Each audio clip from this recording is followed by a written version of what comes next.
Uncensored, no holds barred talk. 24 hours a day, 7 days a week. This is Global Reality Radio Network.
Ladies and gentlemen, welcome to another live edition of the Global Reality right here on the Global Reality Radio Network. I'm your host, Josh Reeves. Thanks for being with us here tonight for another late night Moonbat edition of the broadcast. It is Wednesday, January the 11th now, into Thursday, January the 12th, 2012. And thanks for being with us here tonight. I said last night I wasn't going to do a show tonight, but you know, sometimes you know how these things go. Sometimes I don't do a show when I say I'm going to, and then other times when I say I'm not going to, I end up doing it. So, but I did 3 hours tonight, and it just flew by over there with Lee Rogers at Live Free or Die Radio at Oracle Broadcasting, and it was a fantastic show. I was really, it's just so great doing a show like that with Lee.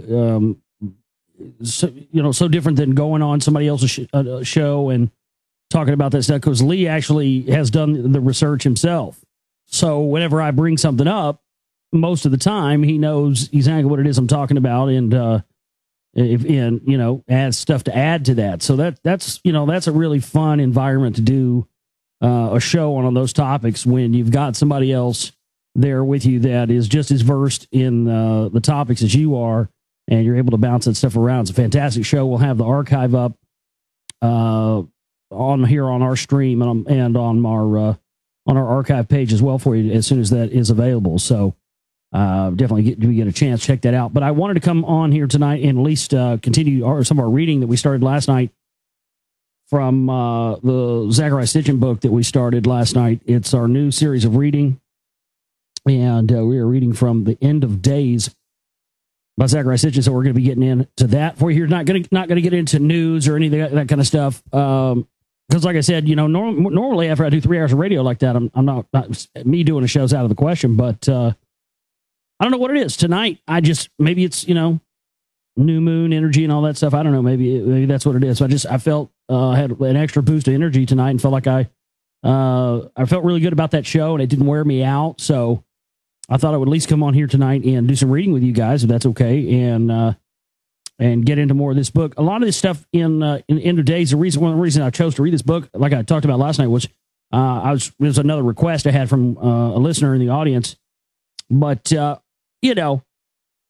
if this is supposedly what we're supposed to be happening, well, what a better way to either repudiate something, or back up something than to, hey, right, this is 2012, right? So allegedly all this end of day stuff's supposed to be happening right now, right? Okay, well, we're going to read this book, and after we go through all the end of it, if we don't see this happen, we'll know what's hogwash and what's not, then won't we?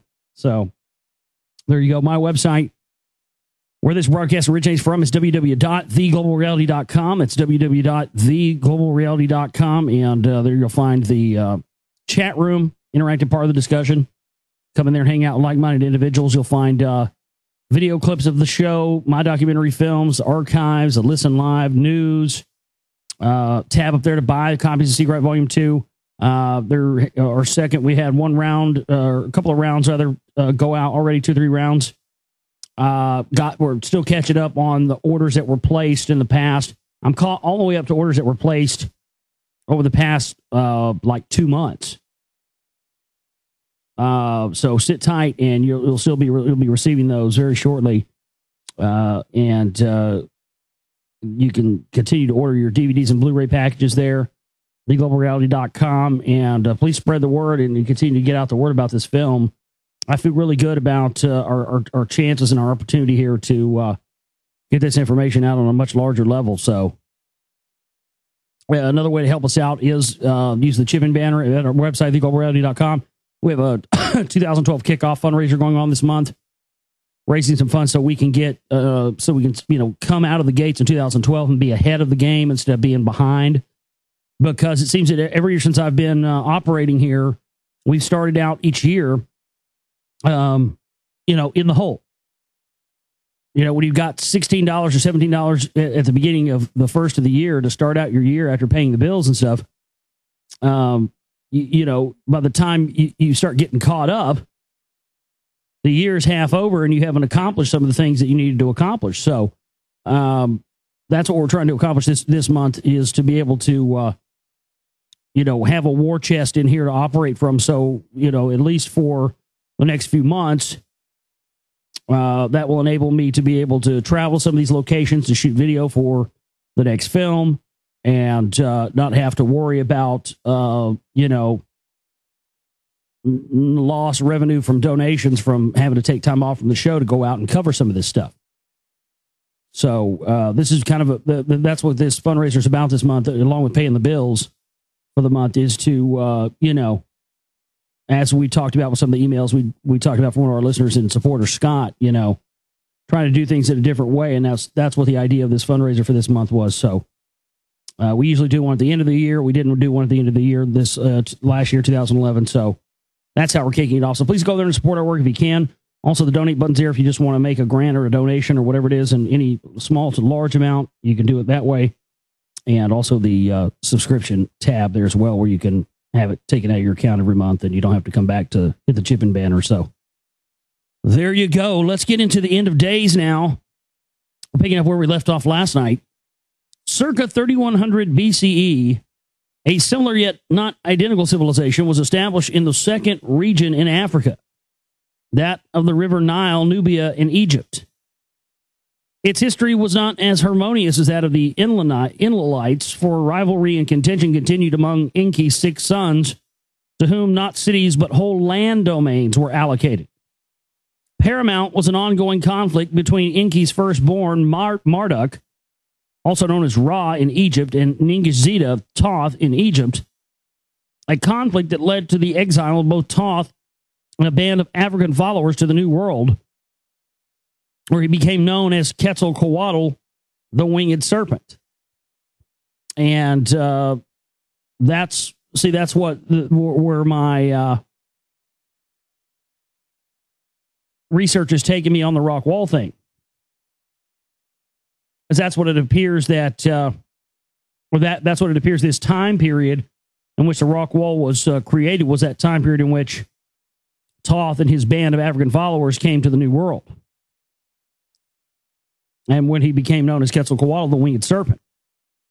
Marduk Ra himself was punished and exiled when opposing the marriage of his young brother Dumuzi to Enlil's granddaughter, Inanna and Ishtar. He caused his brother's death. It was as compensation to Inanna Ishtar that she was granted dominion over the third region of civilization, that of the Indus Valley, circa 2900 BCE. It was for good reason that the 3 civilizations, as was the spaceport in the sacred region, were all centered on the 30th parallel north. According to Sumerian texts, the Anunnaki established kingship, civilization, and its institutions, as most clearly exemplified in Mesopotamia, as a new order in their relationships with mankind, with kings, priests, serving both as a link and a separator between gods and men. But as one looks back on that seemingly golden age in the affairs of gods and men, it becomes evident that the affairs of gods constantly dominated and determined the affairs of men and the fate of mankind. Overshadowing all was the determination of Marduk or Ra to undo the injustice done to his father Ea, Enki. When under the succession rules of the Anunnaki, not Enki but Enlil was declared the legal heir of their father Anu, the ruler on their home planet Nibiru. And according with the sexagesimal mathematical system that the gods granted the Sumerians, the 12 great gods of the Sumerian pantheon were given numerical rank, in which Anu held the supreme rank of 60. The rank of 50 was granted to Enlil, that of Enki was 40, and so farther down, alternating between male and female deities. Under the succession rules, Enlil's son Nerta was in line for the rank of 50 on Earth, when Marduk held a nominal rank of 10, and initially these two successors in waiting were not yet part of the 12 Olympians. And so the long, bitter, and relentless struggle by Marduk that began with Enlil in Enki feud focused later on Marduk's contention with Enlil's son Ninurta for the succession to the rank of 50, and it extended to Enlil's granddaughter, who was Inanna and also known as Ishtar, whose marriage to Dumuzi, Enki's youngest son, was so opposed by Marduk that it ended with Dumuzi's death. In time, Marduk faced conflicts even with other brothers and half-brothers of his, in addition to the conflict with Thoth that we've already mentioned, principally with Enki's son Nergal, who married a granddaughter of Enlil named Ereshkigal. In the course of these struggles, the conflicts at times flared up to full-fledged wars between the two divine clans. Some of these wars are called the Pyramid Wars in my book, The Wars of Gods and Men. In one notable instance, the fighting led to the burying alive of Marduk inside the Great Pyramid. In another, it led to its capture by Ninurta. Marduk was also exiled more than once, both as a punishment and a self-imposed absence. His persistent efforts to attain the status to which he believed he was entitled included the event recorded in the Bible as the Tower of Babel incident. But in the end, after numerous frustrations, success came only when heaven and earth were aligned with the messianic clock. Indeed, the first cataclysmic set of events of the 21st century BCE and the messianic expectations that accompanied it is principally the story of Marduk. It also brought to center stage his son Nabu, a deity, the son of a god, but whose mother was an earthling. Throughout the history of Sumer that spanned almost 2,000 years, its royal capital shifted from the first one, Kish, Ninurta's first city, to Uruk, the city that Anu granted to Inanna and Ishtar, to Ur, Sin's seat of sinner and worship, then to others, and then back to the initial ones. Finally, for the third time, back to Ur. But at all times in Little City Nippur, his cult center, as scholars won't call it, remained the religious center of Sumer and Sumerian people.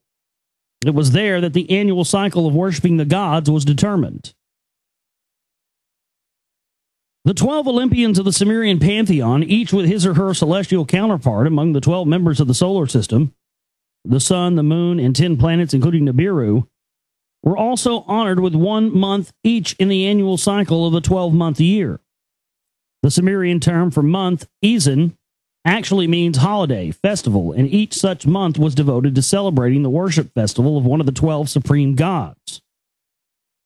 It was the need to determine the exact time when each such month began and ended, not in order to enable peasants to know when to sow or harvest, as schoolbooks explain, that led to the introduction of mankind's first calendar in 3760 BCE. It is known as the calendar of Nippur, because it was the task of its priests to determine the calendar intricate timetables to announce for the whole land the time of the religious festivals.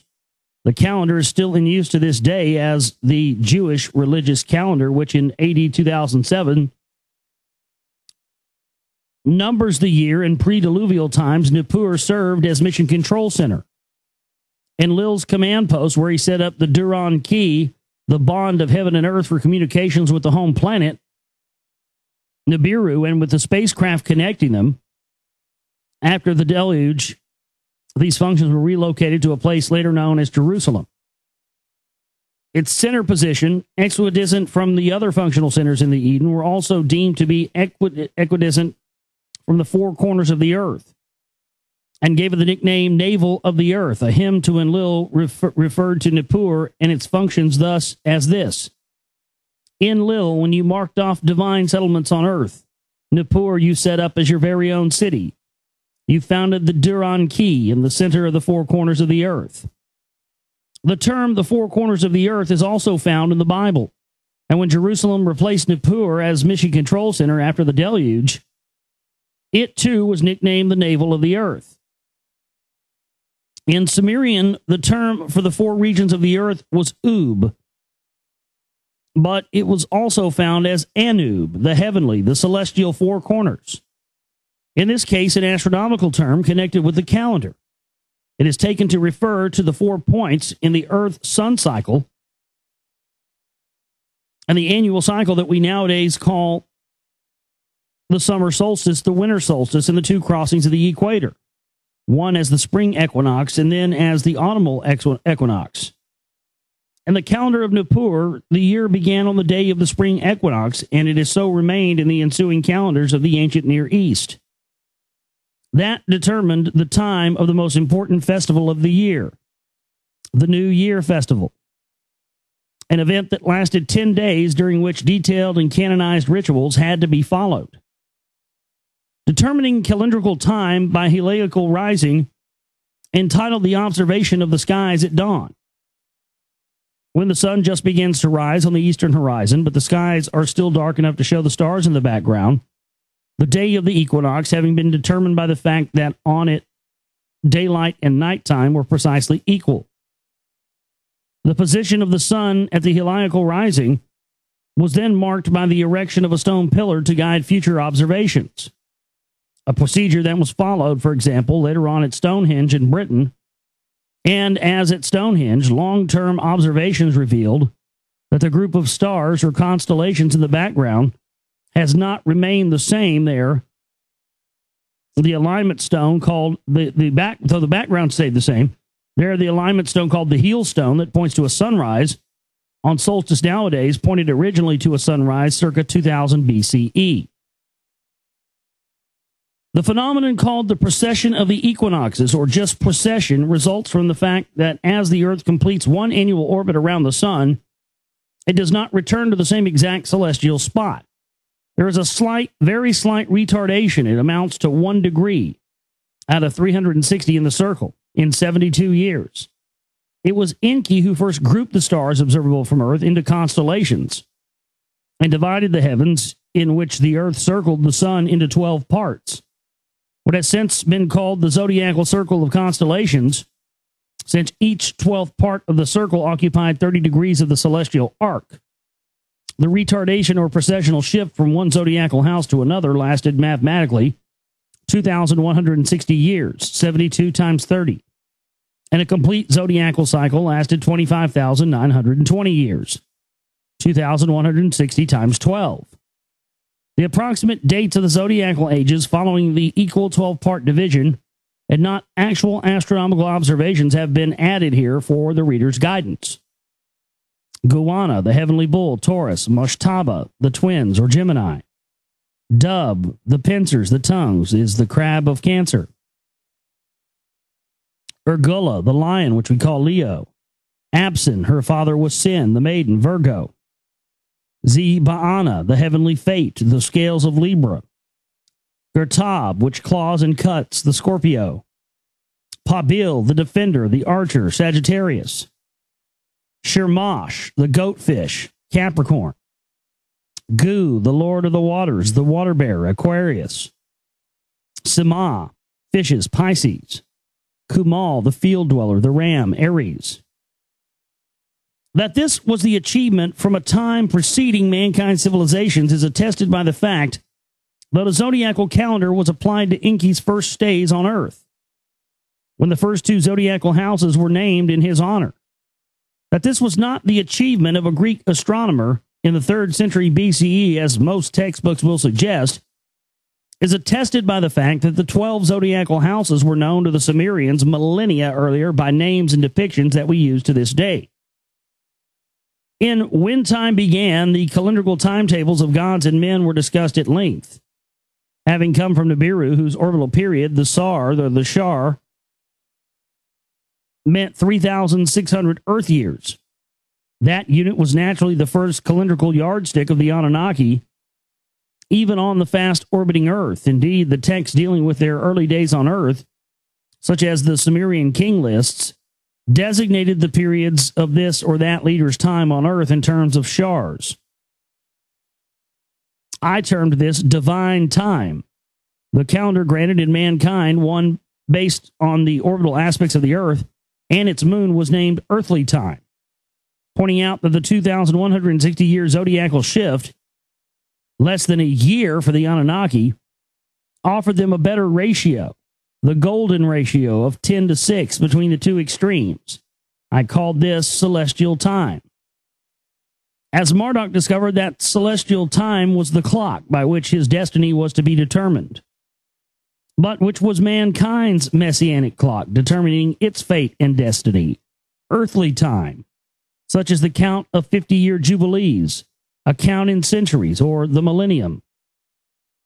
Was it divine time geared to Nibiru's orbit, or is it celestial time that follows slow rotation of the zodiacal clock?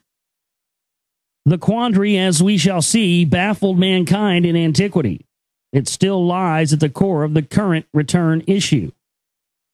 The question that is posed has been asked before by Babylonian and Assyrian stargazing priests, by biblical prophets in the book of Daniel, in Revelation of St. John the Divine, by the likes of Sir Isaac Newton, by all of us today.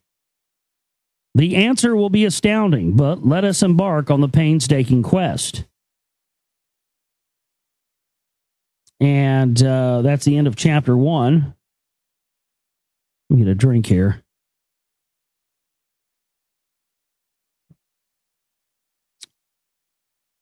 And we're going to get into a little chapter 2 for you here now. And it came to pass, the end of days, by Zechariah Sitchin. It is highly significant that in its record of Sumer and the early Sumerian civilization, the Bible chose to highlight the space connection incident, the one known as the tale of the Tower of Babel. And it came to pass as they journeyed from the east that they found a plain in the land of Shanir, and they settled there. And they said to one another, "Come, let us make bricks and burn them by the fire." And the bricks served them as stone, and the bitumen served them as mortar. And they said, "Come, let us build a city and a tower whose head shall reach the heavens." Genesis 11:2-4.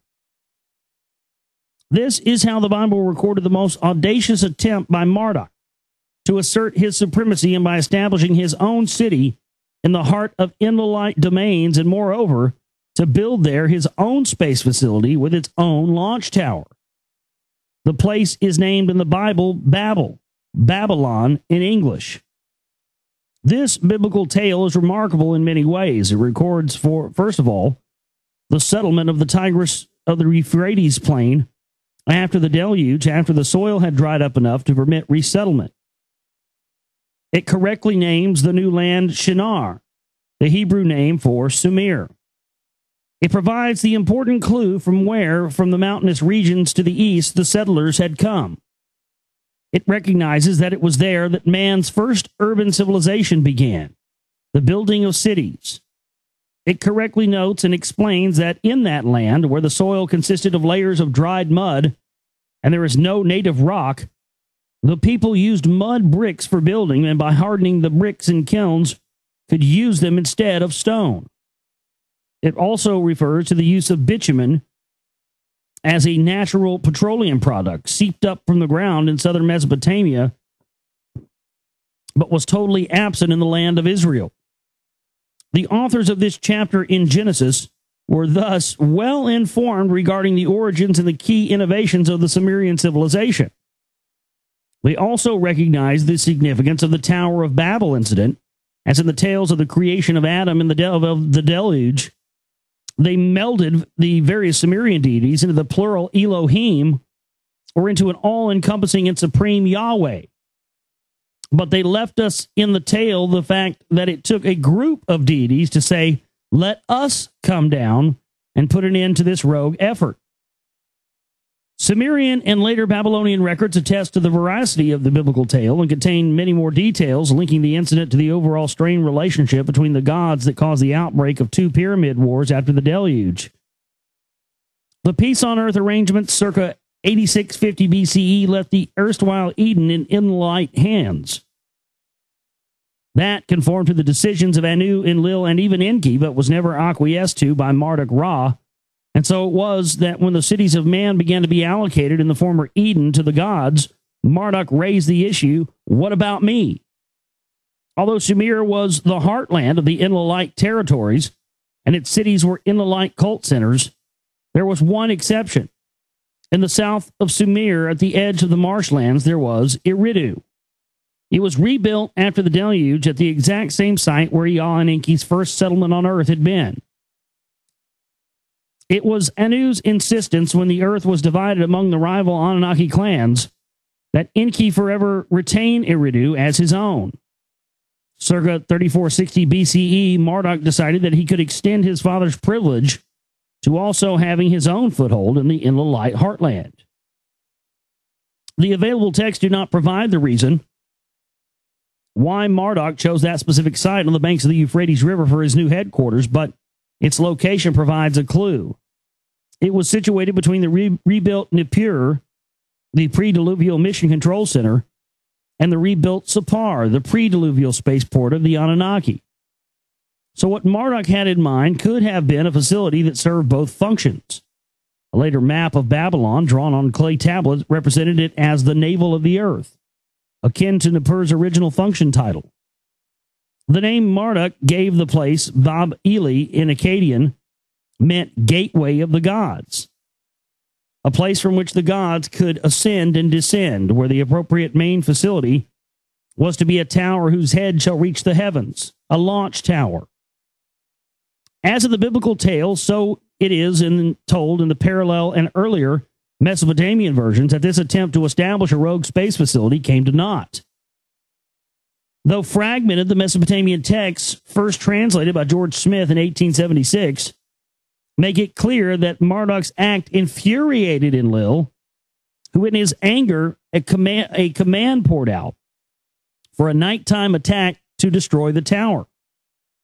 Egyptian records report that a chaotic period lasted 350 years, preceded the start of the pharaonic kingship in Egypt, circa 3110 BCE. It is at this time frame that leads us to date the Tower of Babel incident to circa 3460 BCE.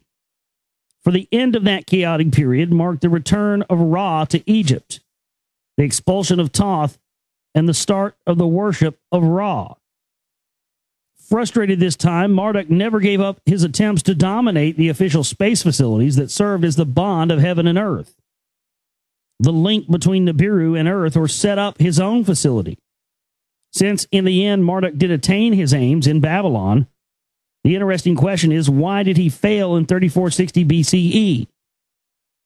The equally interesting answer is, it was a matter of timing. A well-known text recorded a conversation between Marduk and his father Enki, in which a disheartened Marduk asked his father what he had failed to learn. What he had failed to do was to take into account the fact that the time then, the celestial time, was the age of the bull, the age of Enlil. Among the thousands of inscribed tablets unearthed in the ancient Near East, quite a number have provided information regarding the month associated with a particular deity in a complex calendar began in Nippur in 3760 BCE.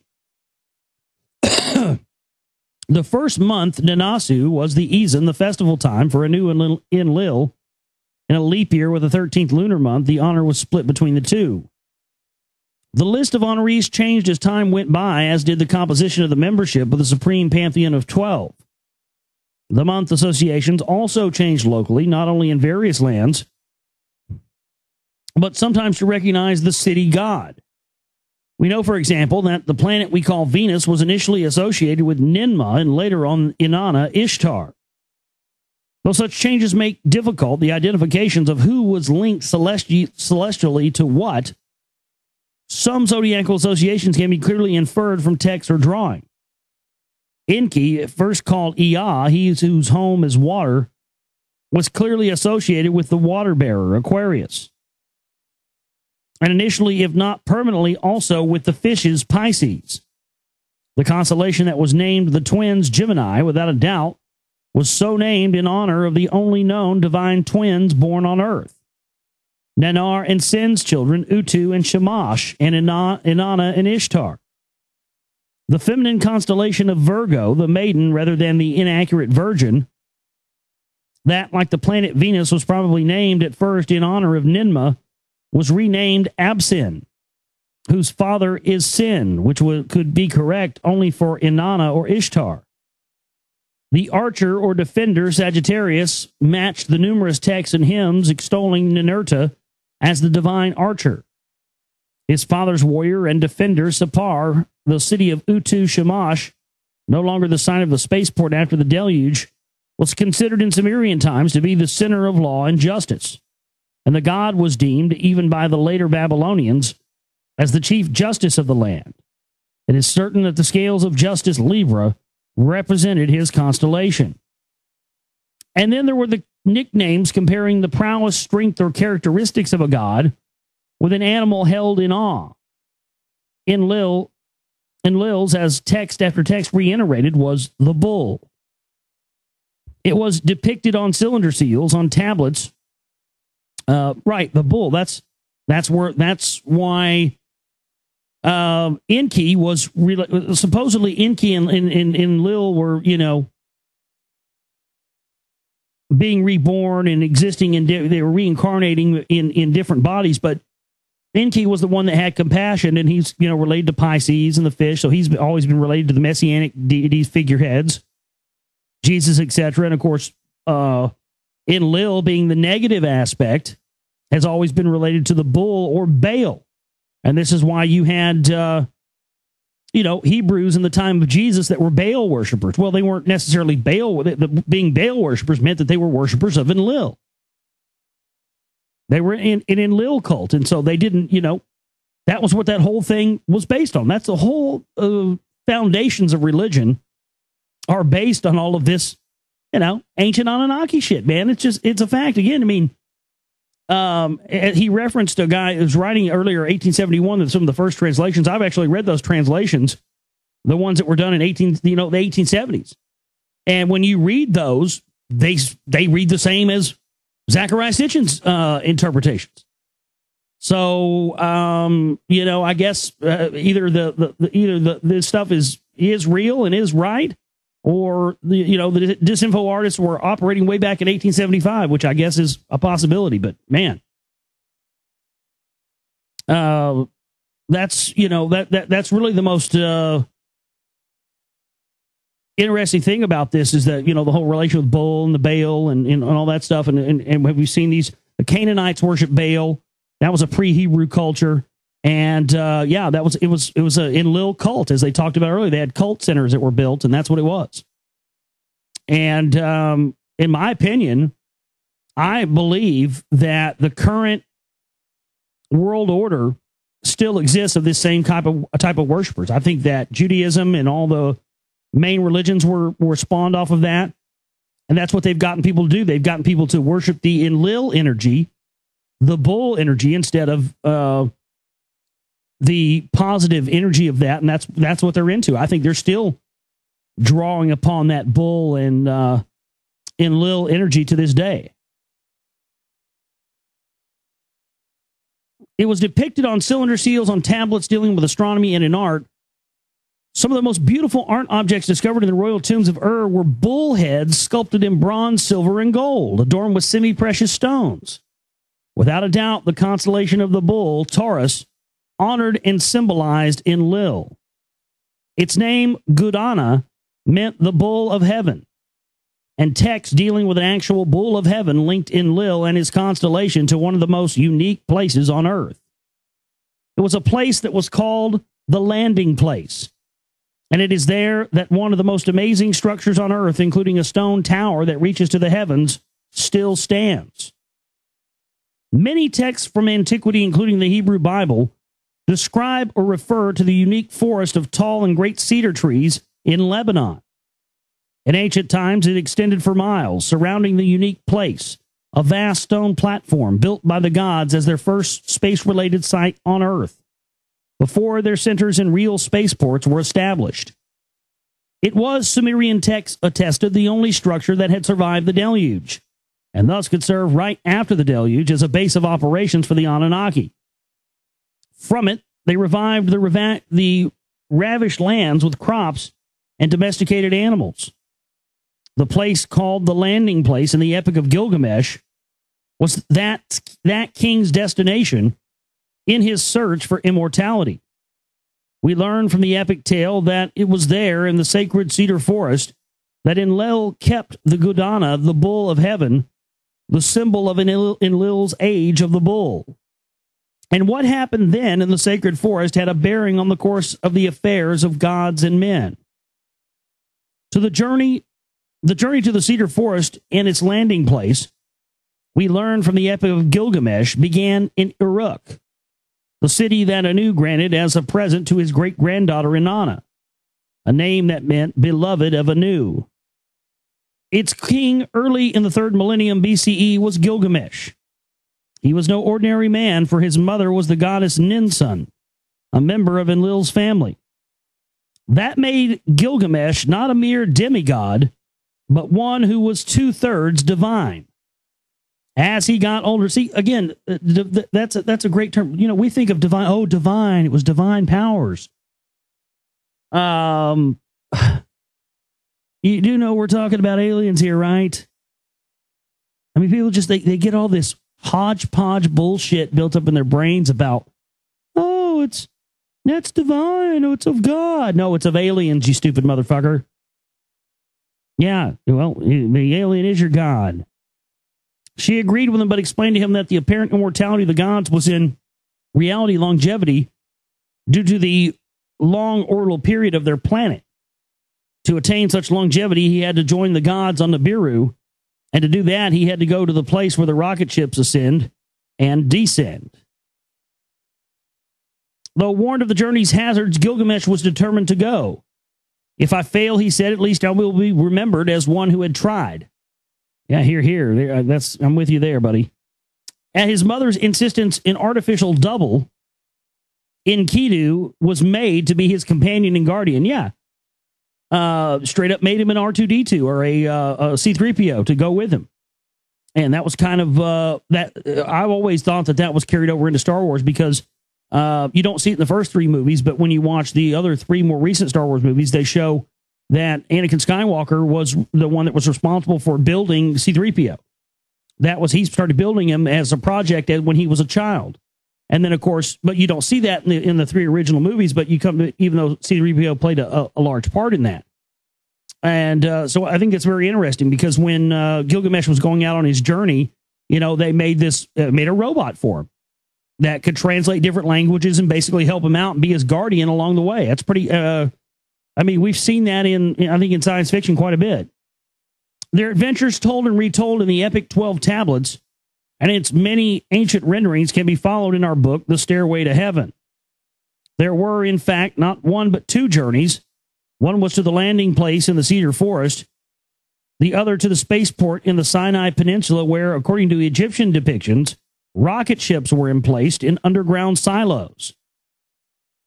In the first journey, circa 2860 BCE, to the Cedar Forest in Lebanon, the duo were assisted by the god Shamash, the godfather of Gilgamesh, and the going was relatively quick and easy. After they reached the forest, they witnessed during the night the launching of a rocket ship. This is how Gilgamesh described it. The vision that I saw was wholly awesome. The heavens shrieked, the earth boomed. Though daylight was dawning, darkness came. Lightning flashed, a flame shot up, the clouds swelled, it rained death. Then the glow vanished and the fire went out. All that had fallen was turned to ashes. All that for a launching of a rocket ship? That sounds like, see, that's why some of this stuff is strange to me, because that, to me, in the description of that on the previous page, as it being in a missile silo, didn't sound like a rocket ship to me. This sounds like nuclear missile silos, as we would know them. Because that just doesn't make any sense. You know, the heavens shrieked and the earth boomed, and though it was daylight and dawning, darkness came. That doesn't sound like a rocket ship blasting off. That sounds like a nuclear weapon going off. Lightning flashed, a flame shot up, the clouds swelled, and it rained death. That's not, come on. Sitchin, that's not just a rocket ship launching. That's an underground nuclear missile silo. No wonder they're so worried about people in the Middle East getting nuclear weapons. Probably afraid they'll unleash some fucking Sumerian shit. Probably what Dinner Jacket's got under his hat in Iran right now. It's probably what he's got. He's probably got some fucking Anunnaki nuke and the fucking New World Order shitting himself scared over this shit. Discovered, odd and undeterred the next day, Gilgamesh and Enkidu discovered the secret entrance that had been used by the Anunnaki, but as soon as they entered it, they were attacked by a robot-like guardian who was armed with death beams and a revolving fire. They managed to destroy the monster and relaxed by a brook, thinking that their way was in the clear. But when they ventured deep into the cedar forest, a new challenger appeared, the Bull of Heaven. Unfortunately, the sixth tablet of the epic is too damaged for the lines describing the creature and the battle with it to be completely legible. The legible portions do make it clear that the two comrades ran for their lives, pursued by the Bull of Heaven all the way back to Uruk. It was there that Enkidu managed to slay it. The text becomes legible where the boastful Gilgamesh, who cut off the bull's thigh, called the craftsmen, the armorers, and the artisans of the Uruk to admire the bull's horns. The text suggests that they were artificially made. Each is cast from 30 minus of lapis. The coating of each is 2 fingers thick. So when they slayed this thing, it was actually like what they slayed was some kind of, artificial creation as well. It's a robot or some kind of other not natural creature.